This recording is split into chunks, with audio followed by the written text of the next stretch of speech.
push the record button. And yeah, that's fine. I see some friends from the Iowa Association of School Boards also on here, so shame on you for.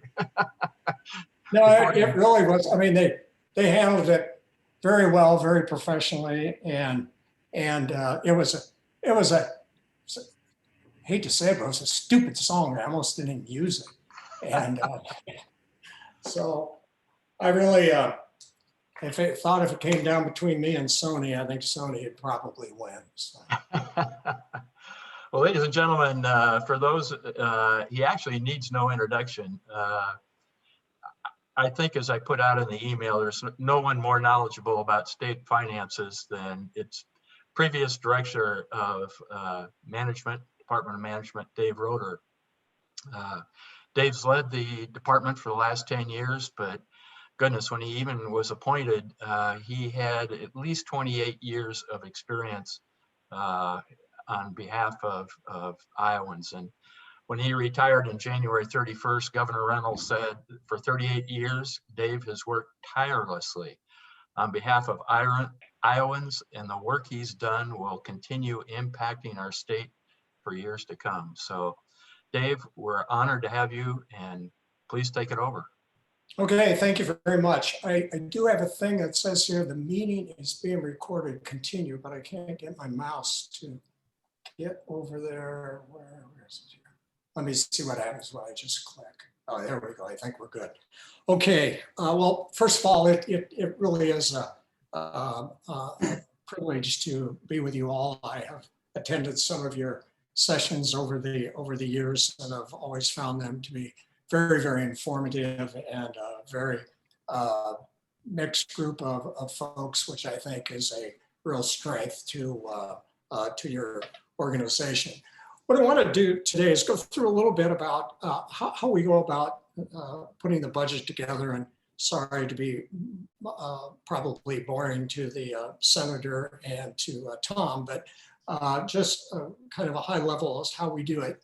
But the other thing I want to talk about is in a couple of areas, talk about how the pandemic has had an impact. So what I'm going to do is go through what I would call more about whatever a normal means, more of a normal year prior to the pandemic, because the pandemic, in fact, had some modifications to us, which I'll cover. So let's see. All right, so we start out with the Constitution that states that the governor shall communicate to the General Assembly the condition of the state and submit a budget.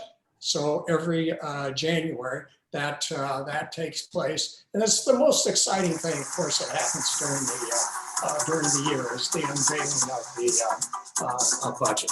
Right? Maybe it's not all that exciting, but anyhow, it does have some impact. Okay, so when you're talking about putting together the state's budget, one of the first questions that people ask is who determines how much money that the legislature can spend? Well, we have what we call the Revenue Estimating Conference.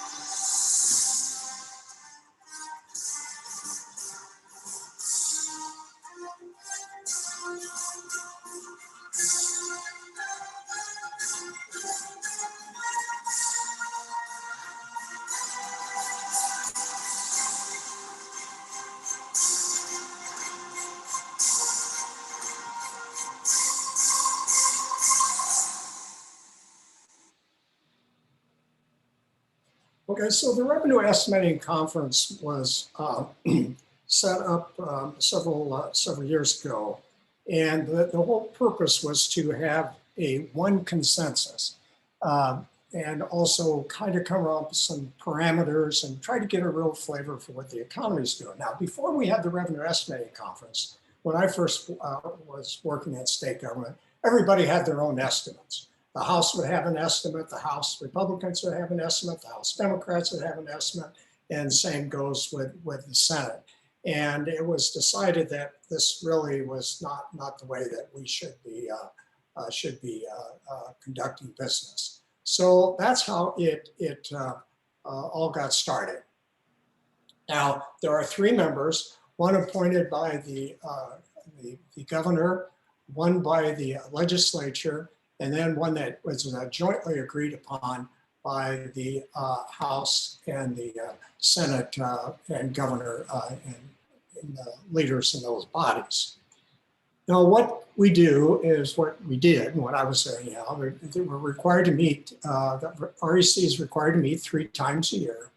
And then they meet in open session to determine what the numbers are to be for the current fiscal year and the fiscal year that is coming up. Now, remember a couple of things.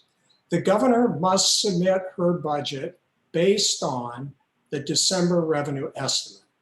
The legislature must base their number on either the December or the March, whichever is the lower of the 2. And if the March is lower than December, then the governor must resubmit her budget explaining where those changes are going to be. So the revenue estimating conference, I like to say that if that fails, the whole budget process is going to fail.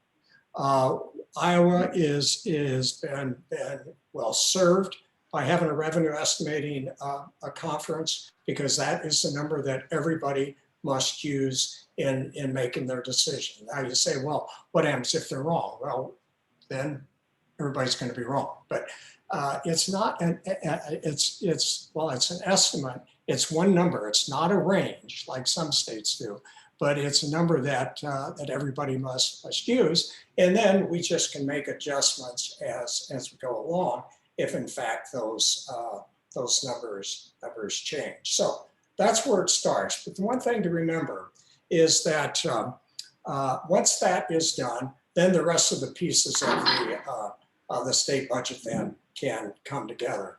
But I don't want you to ever forget that where the money really comes from, of course, is you, the taxpayer, right? Okay, so we can talk about this fund, we can talk about another fund, we can talk about all kinds of revenue that's coming in. But the bottom line is it comes from the taxpayer. And that's one of the things that I always try to emphasize with our department people in the executive branch is that, hey, this isn't your money. This isn't anybody's money but taxpayers. So look at that when you're putting your budget together. Now, over the years, our budget has been fairly stable as far as revenue sources. Individual income tax has been 51%. Sales tax, I want to talk about that in a minute, that has been about 31% over the years, sometimes 32. Now you can see it's 35, and I'll explain that. Corporate is 8%. Now, what's I find interesting is you look at the individual income tax. Well, that's 50% of the revenue coming into the state in a normal year. 10% of the taxpayers pay half of that. All right, so it's 51% overall, but taxpayers, 10% of the taxpayers pay half of that. Then on sales tax, you have 10% of the retailers. That represents 70% of the sales tax that comes in. And then corporations, it's usually about 100 that represent about 56%. But corporations, as many of you know, have 3 years to recognize profit or loss. So that 100 may fluctuate from year to year. Now, for those of you who I know just think about sales tax every time when you get up in the morning, you will know that historically, that states have had issues with collecting sales tax from companies that are located out of state. They have no physical presence in the state, but they do sell into the state and ship things in. So this has been going back and forth for, I don't know, maybe 10 years, maybe longer than that. And states have always argued, and Iowa had a similar law that says that if in fact you buy something online and the merchant where you're buying it from does not charge you sales tax, then you're to write a check of that for the sales tax and send that into the Department of Revenue. That's what the law was. And I know everybody on this Zoom call, you all did that. I'm sure everybody did that. But you know, on an occasion there would be people who didn't. And I always told the Department of Revenue, if anybody sends in one of those checks and say, hey, they didn't charge me sales tax, here's my fair share, we need to do a wellness check on them to make sure that that they were okay. Okay. So states have argued that they have the authority to do this. All right. Enter South Dakota, our good neighbor. Okay, so South Dakota had a law that they were trying to enforce against Wayfair. Do you remember Wayfair? Wayfair, you got just what I need. Everything for my home, you got it for me. I've never seen selection quite like this. Every color and size in my mind. Okay, so Wayfair,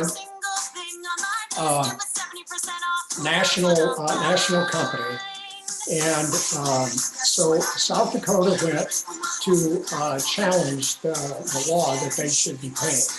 And the Supreme Court sided with the states. Iowa was one of the states who were part of the suit with South Dakota.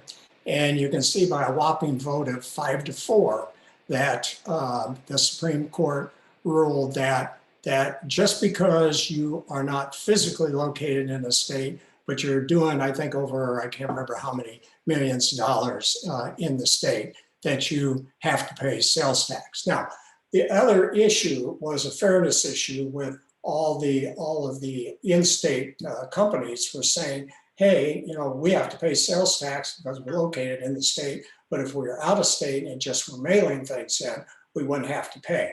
All right, is that a big deal? Think of what happened.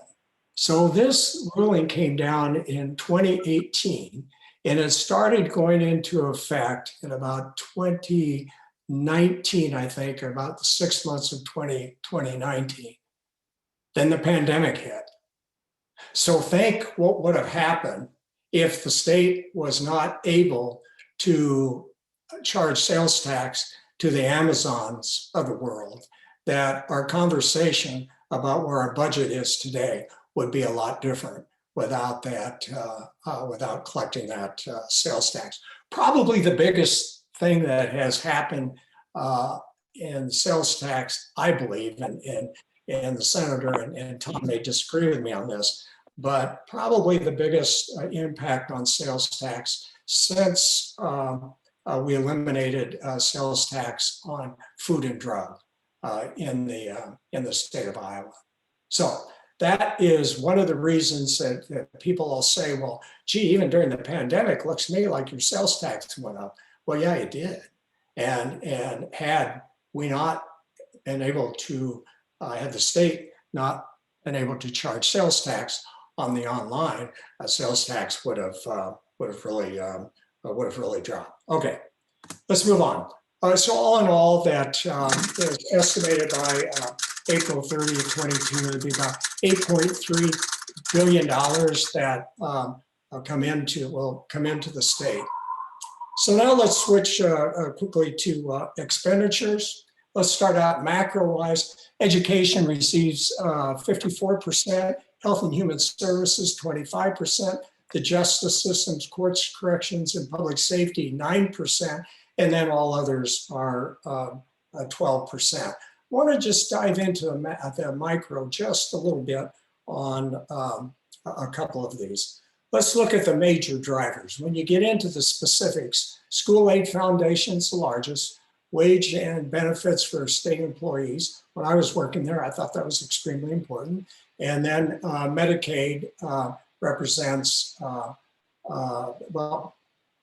the school aid foundation is 44%, I'm sorry, of the entire budget. Wage and benefits, 90%, Medicaid, 21%, and then all others is 16.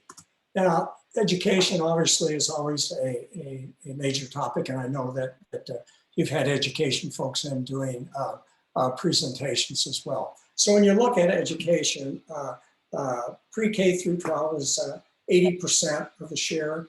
The border regions is 14%, and then community colleges are 5%, and then others 1%. Now the others is the tuition grant program, which is mainly used by the private, for kids going to private colleges like Drake and Morningside and that whole group of folks. But when you look at K through 12, most people focus on the which is the school aid, state aid, which is 47%. Local property taxes, though, are 37%. The SAVE, which is the 1 cent sales tax, is 7%.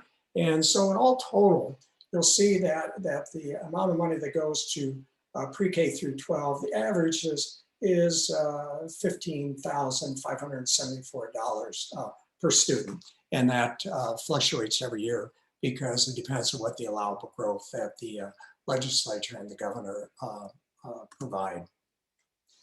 Just want to show you that I know some of you are involved in when we were doing the sales tax for the local schools.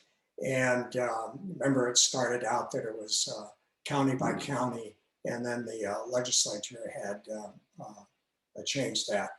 But I want to talk about this for just 1 minute. This was a pandemic issue.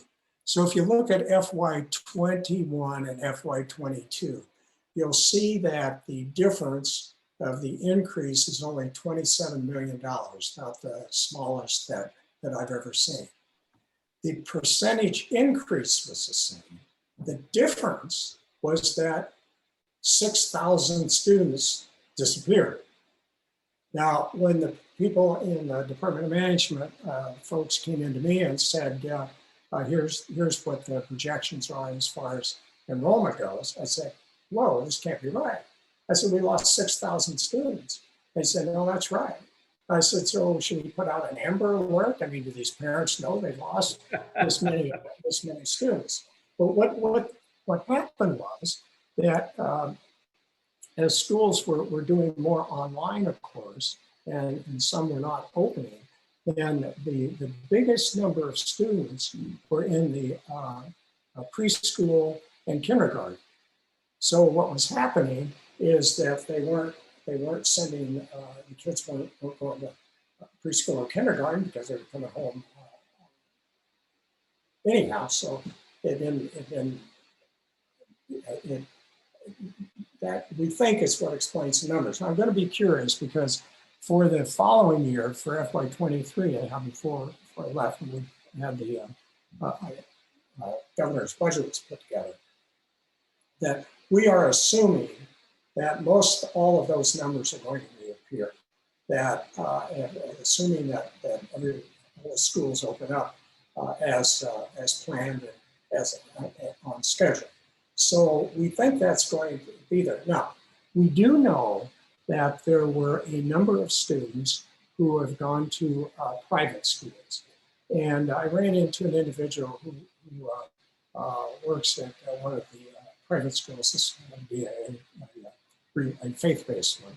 And I asked, what is happening with the kids that you normally wouldn't have had?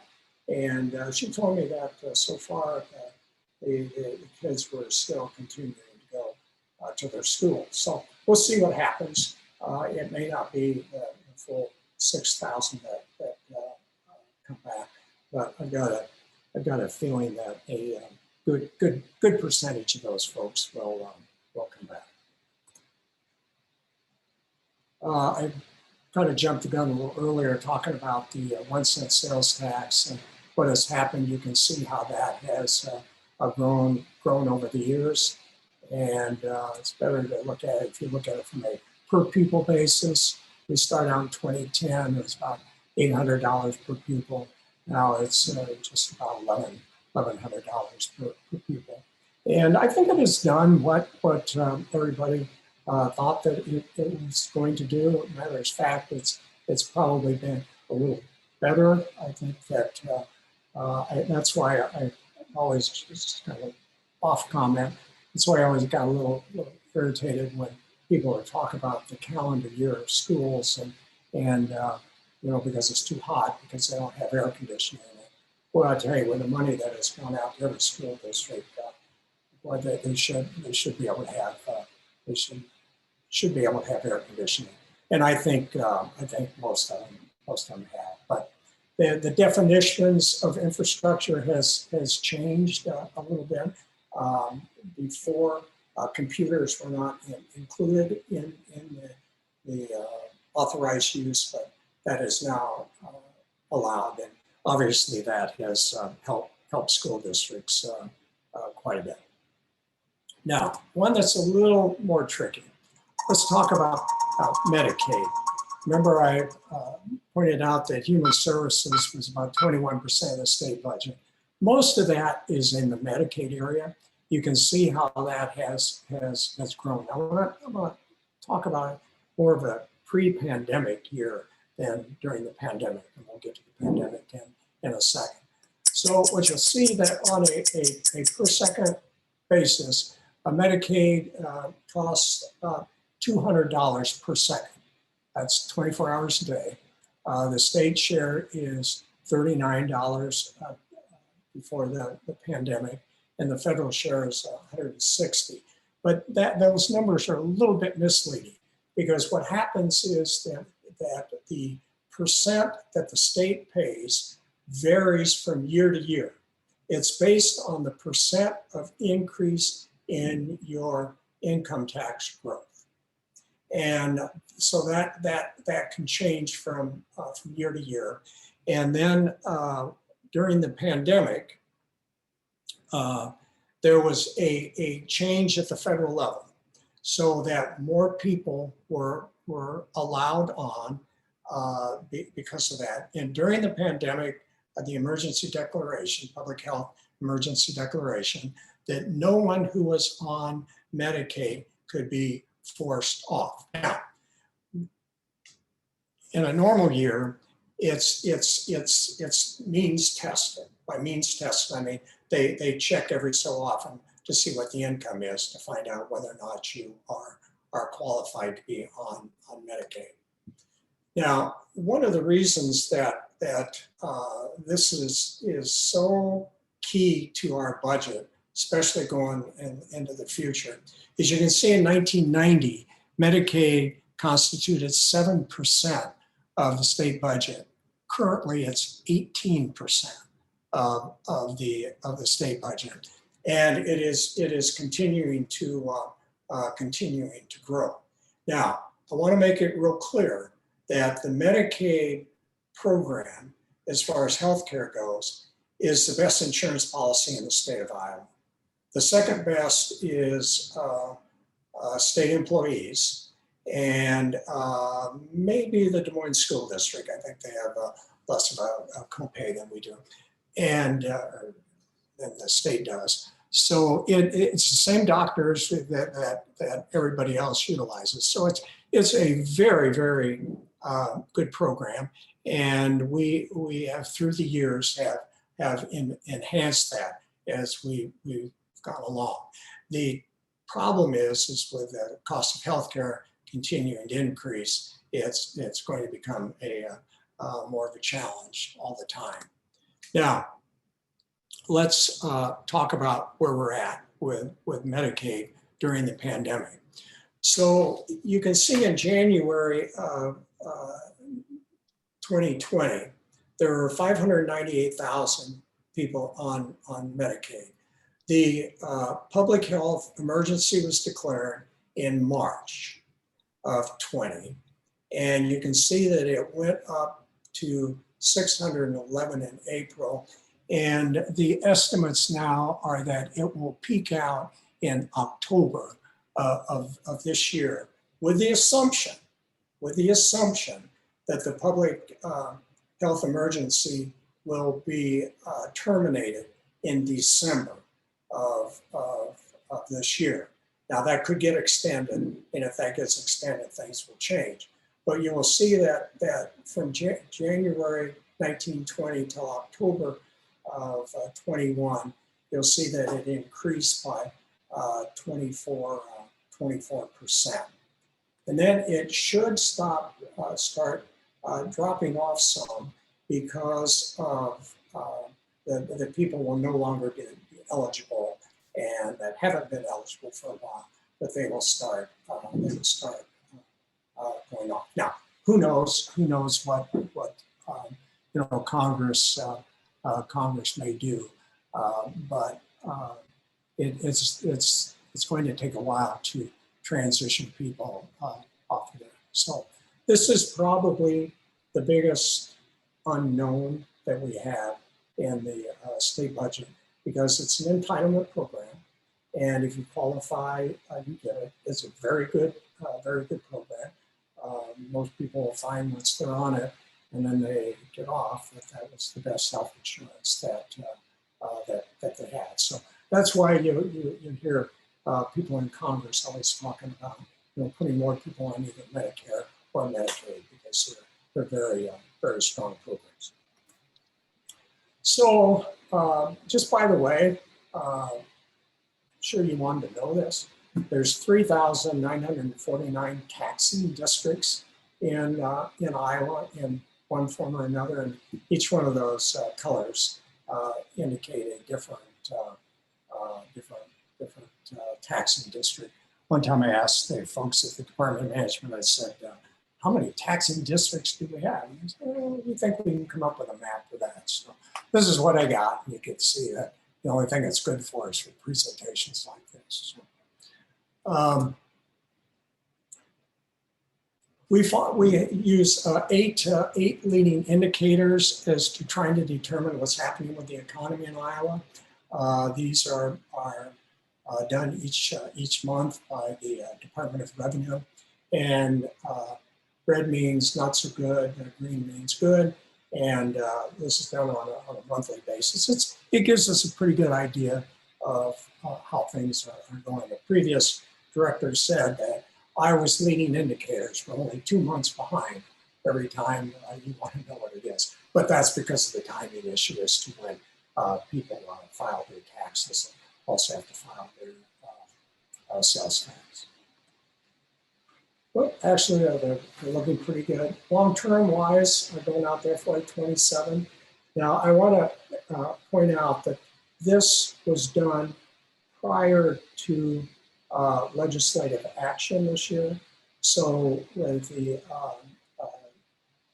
accelerating some of the tax cuts, or at least getting rid of the triggers, and some of the other adjustments that were made, this will need to be adjusted. And it usually takes a while before that happens. Reserve funds are looking pretty good, but again, I caution you, this was done prior to the legislative session adjourning, and so the changes that had gone in there are not updated yet. Just real quickly, state and federal combination during a regular year, we have about half of the money that comes into state government comes from the federal government. So that's why it's extremely important, at least when I was there, that I watched what the federal government was doing with various programs, because that could have a huge impact. But you can see that 60% is in human services, and that was in the Medicaid program. Looking a little bit about outside factors affecting the economy. we trade with 186 countries around the world. That's about $18 billion in trade. And you can see that Canada and Mexico represents about half of our trade. And we're fortunate to have both of them as partners.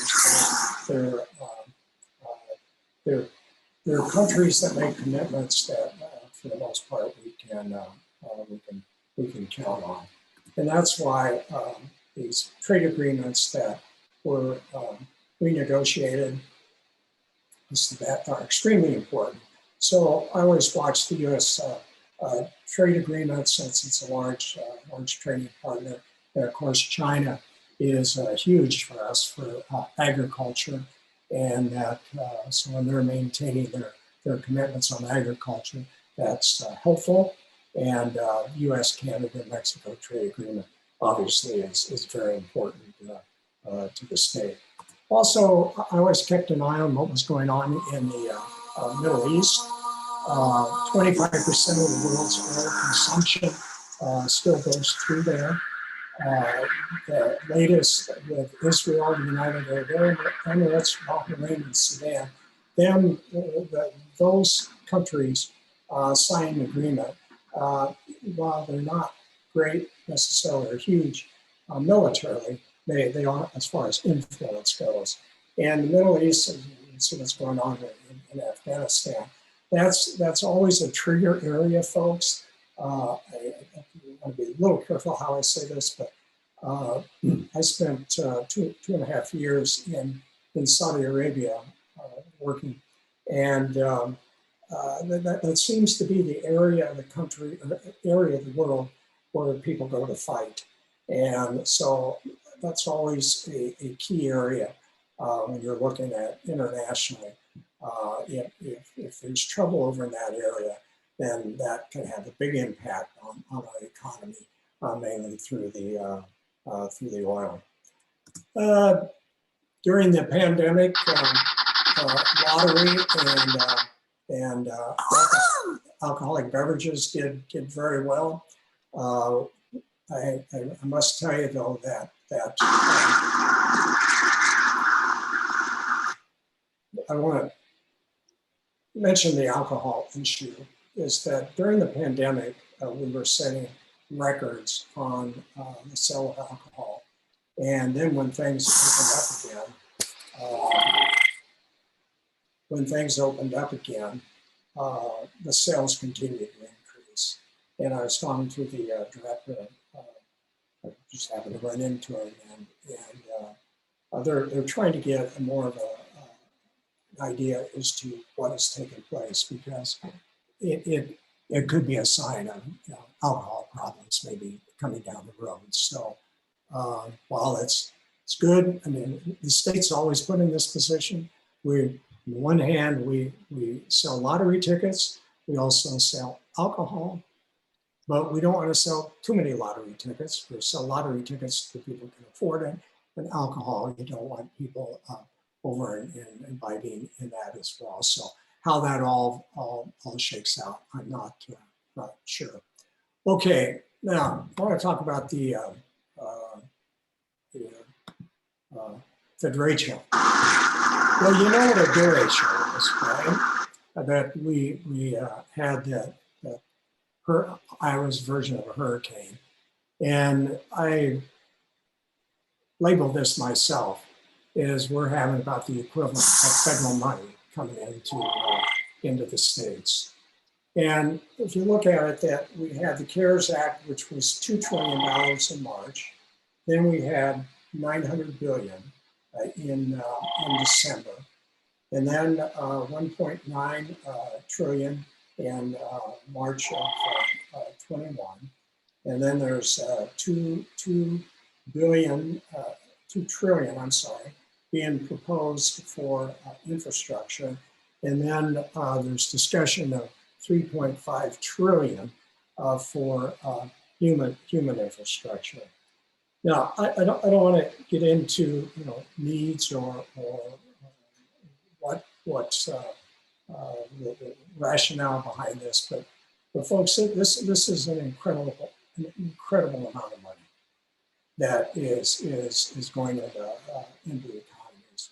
The state, I would think, I think it was about $1 billion. The first one, I think, close to $1 billion in the second one, and maybe $2 in the third one. So when you start adding all this up, it's in one sense, it is doing what it was supposed to do, and that was to stimulate spending.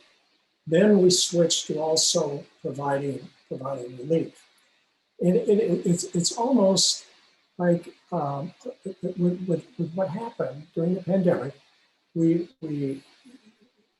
put the economy into a coma. Not, history will show we probably didn't need to, but nobody knew that at the time, okay? And so the country went into a coma. The world did, not just the United States, right? So self-induced. So then the question is, if you come out of the coma too fast, it can mortally wound you. Or if it comes out too slow, it can also kill you. So the challenge has been, is what I think that is going on in Washington, is how much stimulus does it need to be? Now, from a state's perspective, my concern is that we utilize the money in the ways that people think are appropriate. I'm not arguing about that. But it elevates our spending. And so at some point in time, like within a year, 2 years, however, whatever the end date is for the various programs, this is going to come to an end. And people are going to be used to having, having that money coming in. And it's I know this sounds a little strange, but with governmental funding, once you've started, it's really hard to slow it down or to stop it. Because why? People get used to it. Even when you say, look, folks, be real careful, because this money may not always be there. It's more of an attitude of like, well, okay, we'll worry about that when we get to it. So if the spending gets going at a rate that we will not be able to sustain, that's when you start seeing the inflation coming. All right, and inflation hurts about everybody with the exception of government. Because think of it, as sales tax, it's a percent of sales. So as those products start going up and start costing more money because of inflation, the governments are going to make more money out of it. Now, long term, it can hurt everybody, but short terms, government usually makes out pretty well during inflationary times. So here's where I kind of think that at least where my concerns are, is that the one is the replacement. What do we do with all the programs that are either increased or started or wherever it is? How do we replace that? And then the Medicaid, which I talked about, and then the unemployment trust fund, because if in fact our trust fund isn't at a certain level, then we have an automatic increase on taxes for all businesses. Now, the replacement, I think that this is probably an example of what we're going to see a lot of. This is a TCCI editorial. A recent announcement from the U.S. Department of Agriculture has parents cheering. Free school lunches are extended for another school year. The free lunch program was first introduced in response to the pandemic, a way to help struggling families. While schools were shut down, parents can pick up free meals for their kids without having to prove they needed them. The Department of Agriculture, led by former Iowa Governor Tom Vilsack, has done what it can, at least for another year. But now it's up to Congress to make this a permanent solution. Look, we realize there's no such thing as a free lunch. It will cost the taxpayers. But we believe our kids are worth the investment, so they don't have to worry about whether they eat or how to pay for it. TCCI welcomes responsible replies to this editorial. Okay, so my point isn't to be picking on KCCI. I think they made a very good editorial. It's very, very legitimate. The point is that this could probably be said for about every dollar that came with the federal money during the pandemic. So at some point in time, there's going to become a kind of a reckoning point as to how we deal with that. Because if you look at the spending, if you look at if we get to a point where it's inflationary, now we know that inflation is coming right now, but we don't know how long that is. Some are saying, well, it's only inflationary because you know when I said we did our self-induced coma, well, of course, sales and everything dropped down, right? And so people held back, and now they want to buy. The question is once is that going to level out, or is it going to keep increasing? Now, if it levels out, not a problem. But if it gets to where the Federal Reserve Board decides, wait a minute, we can't sustain this, then they obviously are going to increase the interest rates, which is also going to make a bigger problem for the federal government because they pay interest like everybody else does on the amount of money that they borrow. And then what's the impact on wages? So when that's why I think, folks, this is something unique. I mean, I remember when we were going through this and talking with various economists, and for the most part, we judge these things or estimate all of the type of things because of what has happened before. This hasn't been done before. We have not stopped a economy that was doing quite well and then just stop it completely, but for the most part did, and then try to come back out of it. And a lot of the economists are saying, well, it's going to take a year to come out of it. And I don't think so. I mean, that's not what we're seeing. So kind of summarizing here a little bit, folks, that it may seem like kind of an impossible task, and we don't really need a miracle. It's just a matter of getting all the pieces in the right order and doing it patiently and calmly. But the economy, is it strong? It is today. I'm cautious, though, as to how much of the federal stimulus is driving our economy. And as that gets worked through the system, will it in fact, will our organic growth catch up to that, or will it fall short? If it falls short, then we're going to have some revenue issues. We are rebounding as expected. Supply chain is still not worked through. A good part of that was because of California being down as long as they were, that a lot of shipments could not come into the rest of the country. And as an end result, the containers that always get moved around, shipped in, other things shipped out. There's a shortage of there's a shortage of containers. There's a shortage of truck drivers, and you all know this. We're short on our workforce altogether. So how the federal stimulus and the relief all fit together with the state, it's going to be interesting to follow. I really don't think I'd want to trade places with any other state though right now, because we're all going to need to work through it. Just keep one thing in mind, what Daniel Webster said, that the power to tax is the power to destroy.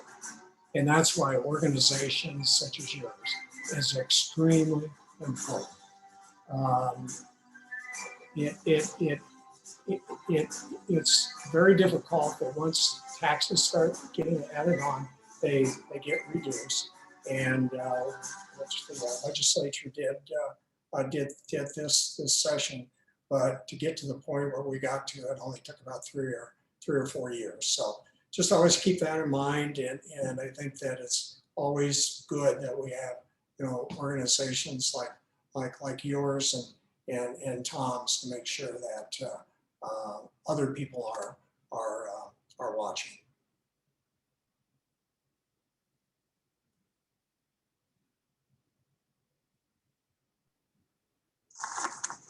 Dave, magnificent.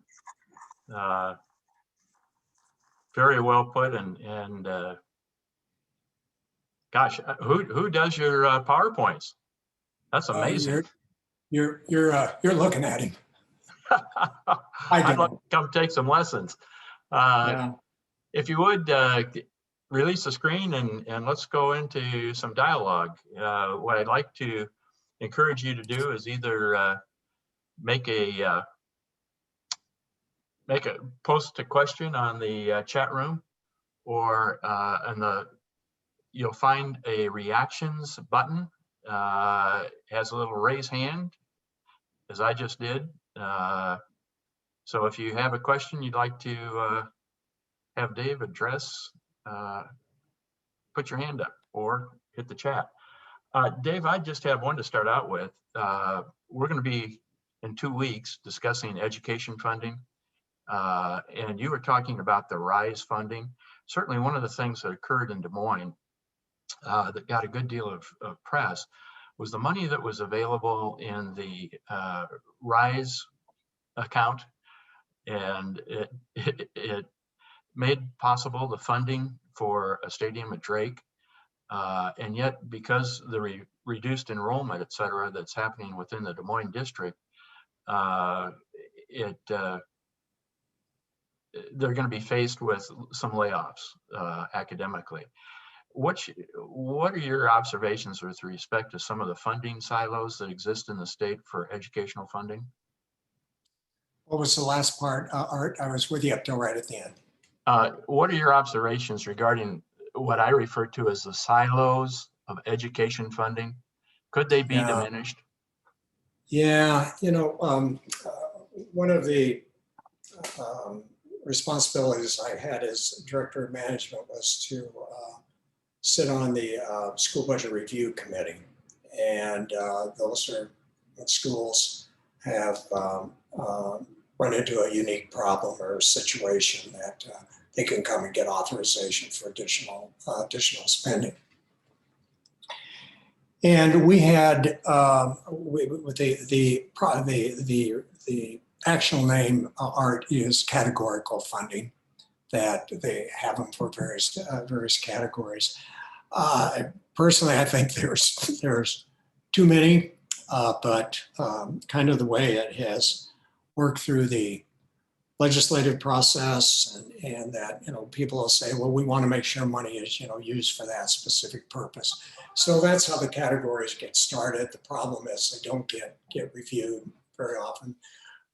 One of the things that we did do as a review, or as a school budget review committee, we relaxed a lot of the necessity to move money from one category to the other because of that pandemic. And you know, it's easy for me to say now that I'm not up there, but I think there is a belief or understanding that we need to give schools more flexibility.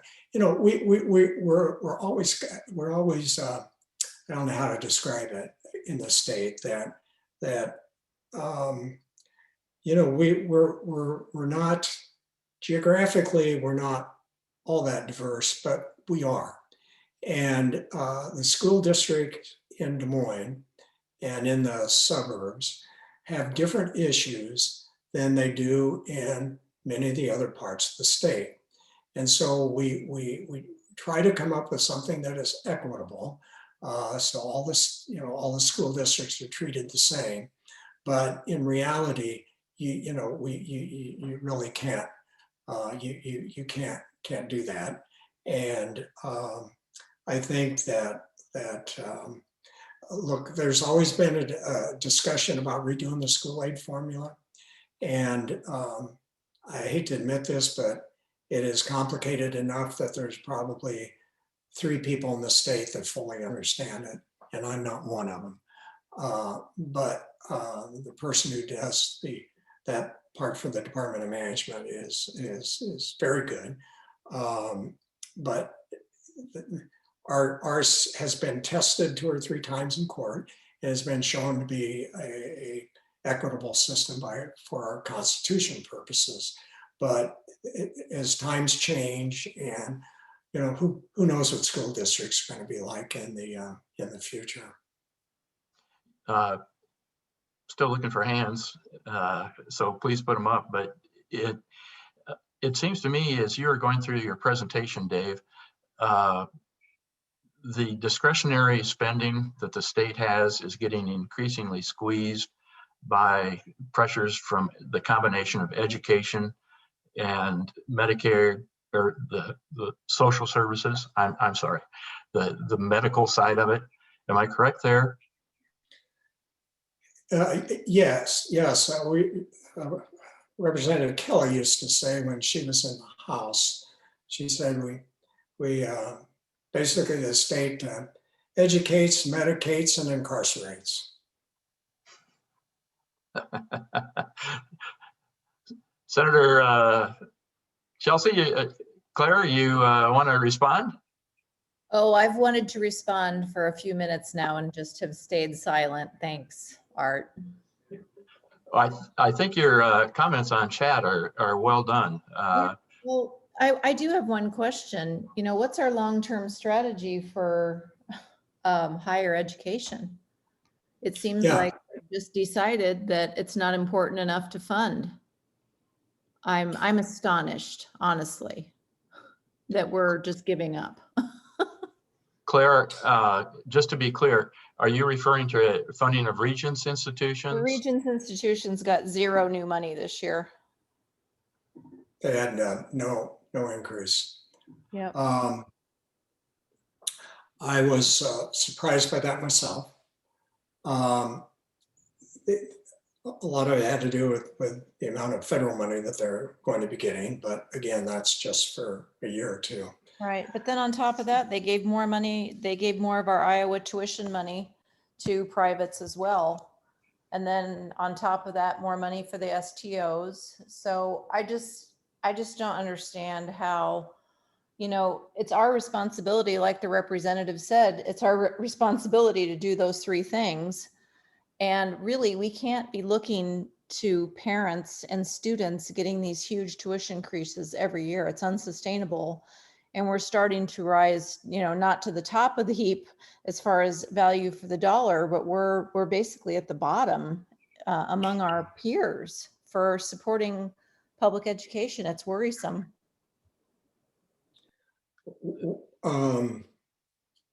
Going back to what you started with, Senator, about long-term plan for education. Probably the most frustrating part that I had as 10 years as a director of management was the word long-term. I mean, it no matter what area it was in, is like, it is, now I get it, I get it somewhat, because the decision makers have a 2-year or a 4-year life cycle. Okay. Now, if they run again, get reelected, then you do that. And it was extremely challenging to what we did is that, at least in the Department of Management, it started with Governor Branstad's assistance when he came back his second go around. second go arounds, I should say, we did 5-year projections. Like, okay, so when the governor's putting budget together, or when we were proposing the budget together, putting it together to propose to the governor, we would figure out where we thought we would be financially in 5 years, where we needed to be. So then what we'd do is we would back it down to that current fiscal year to say, okay, look, if we spend X amount of money, we'll hit the mark. If we spend Y amount of money, no, we're not. We're going to overdo that. So when we'd be having discussions over budgeting or putting the budget together, then people say, well, look, it looks to me like we have enough money to do that. And I said, well, you do for 2 years, but the third year, it's problematic. And usually that argument did not win out. And the good news is that we have new people come in, people with new ideas, people want to do things differently. The bad thing is it's hard to do anything over a number of years. So when you're talking about, phasing something in over X amount of years, that's when I always start scratching my head. Because it's like, okay, we did that for property taxes, remember? For local governments. And then after a few years, we decide, that money really is better spent for mental health. Okay. And it's like, well, wait a minute. I thought this was the direction that we were going. So trying to have a longer term in government seems to be kind of elusive. To that point, David, I got a call from Indianola.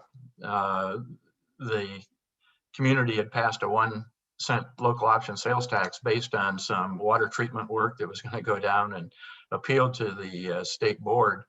The former mayor and 3 of the city council members who had voted for it, saying that this ought to be put toward water issues. Some of it recently got diverted to the Square project, and it is interesting. And the mayor and 3 of the city council people suggested in their petition that the current mayor and city council had gone against the will of the people. And I think, to your point, this process is dynamic and it can change very, very quickly.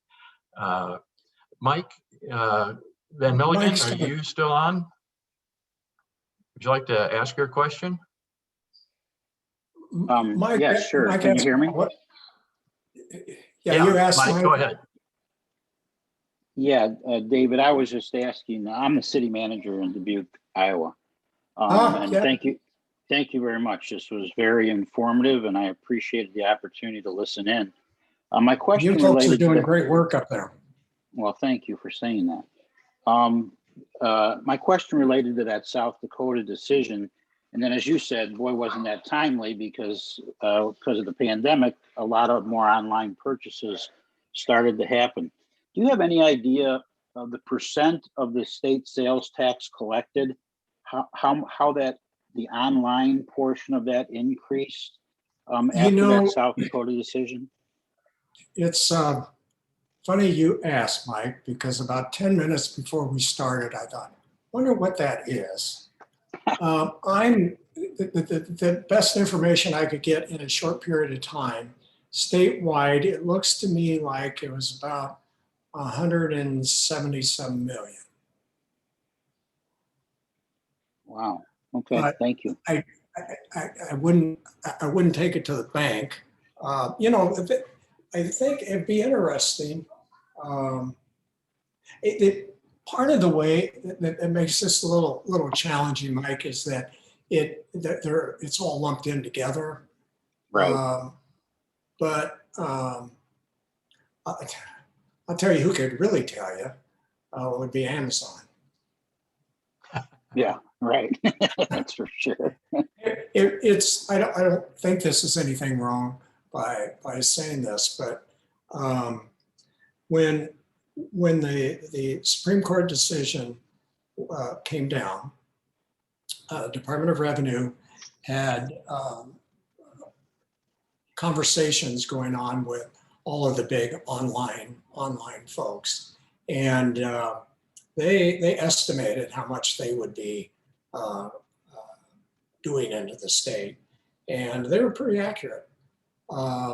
You might find this interesting that they said that Iowa had one of the most complicated sales tax structure of anybody, is because Really? some cities have one level, another, and but they really were frankly very good to work with. Okay, well, I'll just tell you, if they say Iowa was one of the most complicated, I worked in Illinois before here, and in Illinois, you can set whatever sales tax you want, and it's not by referendum. So one community will have 2.5, another will have 1, and then you have the state tax. So that's a lot more complicated than Iowa. Yeah. Okay. Well, maybe they, they, as I think about it, they probably told every state that, oh, we may need more time. It's so complicated. Anyhow, their computers were able to work everything out. Well, David, as much as I'd like to continue on through the evening and into breakfast tomorrow, I know we've made a commitment to the individuals on board that we start to wrap up after an hour, and we've certainly overdone that. But sorry, I probably went a little too long, but I can't leave without saying hi to John Lewis. I see he's on the screen. He's been with you folks, I think, before the state was even created. I'm not sure. John, you better unmute and respond to that.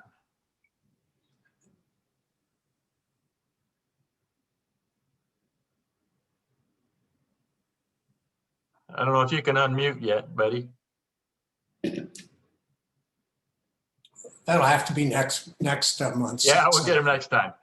I see John at Rotary, and boy, enjoy his understanding of how things have progressed over the years, and it's a real pleasure. Well, on behalf of all of us, David, thank you very much for your public service and the work you've done for the state. Certainly the last 10 years as the department head for the Department of Management, and in the decades before. Tell us as we sign off, how are you occupying your time? What's this Stratavision thing? Well, that started before I was ever doing this, but actually I for the first time since I think I was 15 or 16, I actually took some time off, and I've been doing some speaking and some presentations, but for the most part, I've been relaxing. That's great. Well, thanks again, and be good. We'll look forward to continuing dialogue with you, and we hope you're willing to come on board and join us in some of our future town halls. Be happy to. If I could say just one word. Okay, John. I'm finally unmuted, and perhaps this might have been one of those times when the less I say, the better. So nice to see David again. We've had lots of conversations over the years. I really applaud all the work you've done over these many years, David. Thank you. Thank you, John. And see a lot of other friends on the list, so we could go on forever, but it's kind of you to invite me, and thanks for so many people hanging in there. Thanks, Have a good David. evening all, and we'll sign off. Thank you. Good evening. Thank you.